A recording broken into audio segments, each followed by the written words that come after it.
யாரையும் ஏமாத்தல, யாரையும் எதுவும் பண்ணல. நமக்கு தான் ஏமாத்தம், நம்மளதான் வந்து காயப்படுத்திருக்காங்க. இதெல்லாம் நடந்திருக்கு.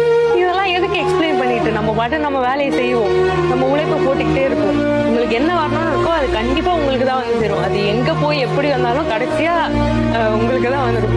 அது ஆட்டோமேட்டிக்கா மாறிடும் அப்படின்ற மாதிரி தான் சரி சில்லா விட்டுட்டேன்.